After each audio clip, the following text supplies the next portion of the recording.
get this show started!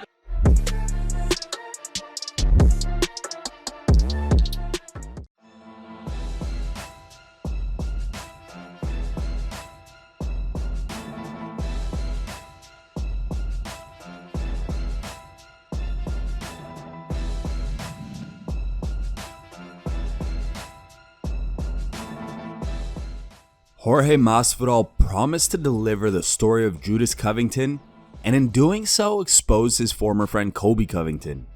The former roommates turned bitter rivals, Covington and Masvidal, are set to collide in the headliner of UFC 272 on March 5th in Las Vegas, Nevada.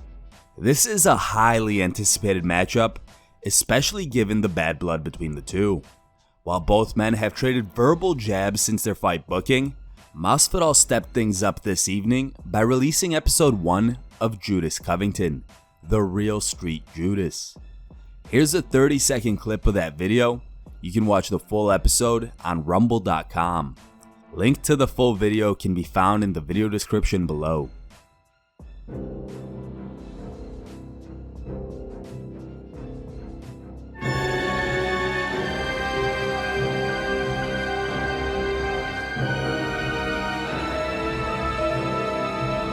Sparring partners, Jorge Masvidal, my best friend. Jorge's my best friend, dude. Like, he's the only exception. I don't got any other friends. Jorge's like my only friend, man. If you knew the stuff we've been through. Two against the world. Jorge Masvidal, I want to end that, dude. I want to break his face, and I want to end him for just a piece of shit that he is. The truth.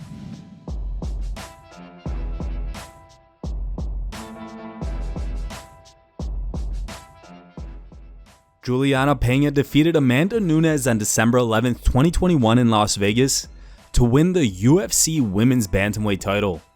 It was said to be one of the biggest upsets in UFC history.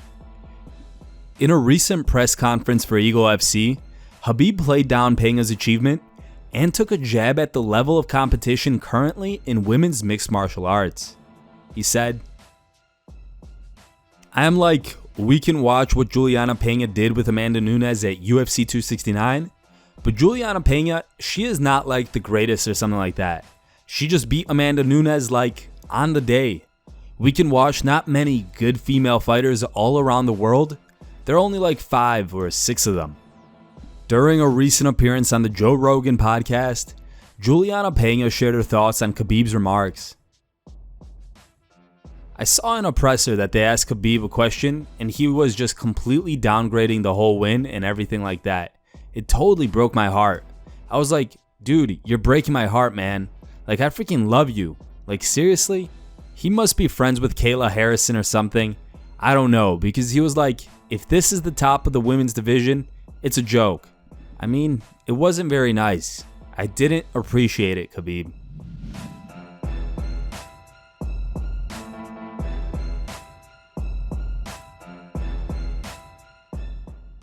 Dana White recently confirmed that the UFC is planning for Tony Ferguson versus Michael Chandler to take place this year. Although the fight has not been signed, the mere prospect of this matchup will grab the attention of UFC fans. Speaking on the most recent episode of the DC and RC show, Chandler discussed his future in the UFC and shared his thoughts on a potential matchup against Tony Ferguson. Here's the clip. Yeah, it still remains to be seen. Not exactly sure. Nothing is signed yet. Obviously, Tony Ferguson is an exciting opponent. He's got a huge following. I have quickly become one of the guys that people love to see fighting inside of the UFC octagon. It's a fight that excites me. It's a fight that's scary. It's a fight that's going to be a great fight for the fans once again, and that's what I want to do. I did want to probably come back in mid to late summer just to give myself a little bit more time off. But hey, man, when opportunity comes your way, you say yes, and that's what I've done since day one coming into the UFC. I've said yes to every single opportunity, and it's boded well and worked out very well thus far. So we're going to keep the train rolling. Now, with that being said, do I think I automatically make myself the #1 contender by beating Tony Ferguson or winning my next fight? I don't think so under normal circumstances. Okay. But these are not normal circumstances. I think everybody wants to see a rematch of myself and Charles Oliveira. They definitely want to see a rematch Hell chapter yeah. 2 of the fight of the year against myself and Justin Gaethje. So I've kind of put myself in a unique position where I could be one win away and I get the nod to go out there and win the title by the end of 2022. If I got to fight two more fights, 3 more fights to get back to the title, that's what I'm going to do. Either way, everybody's on notice now. When I step inside the UFC octagon and I strap on those gloves and I bite down that mouthpiece, you're going to be on the edge of your seat. You're going to buy the pay-per-view and we're going to have a blast.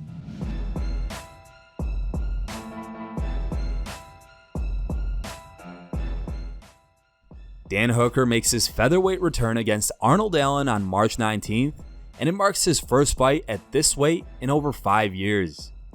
Speaking on the most recent episode of the Believe You Me podcast, Michael Bisping weighed in on Hooker's plan to move down to 145 and explained why he believes it's a bad idea for the Hangman. Here's the clip. Obviously, Dan Hooker, tremendous fighter. You know, he's having a great career. You know, but I think he got knocked out against Chandler. He got Kimura against Islam, right? He's had some great fights. I called his fight against Dustin Poirier. What a war that was.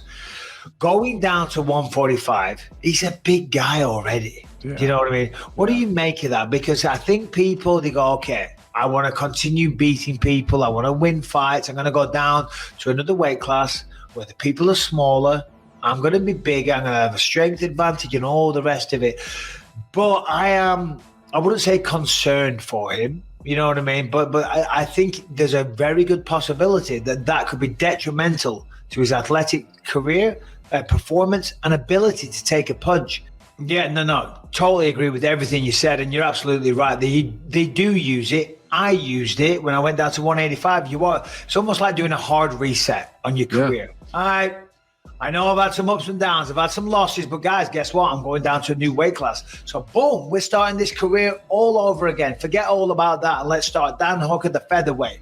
But it doesn't work like that. And as you said, I'm in the submission specialist at 45.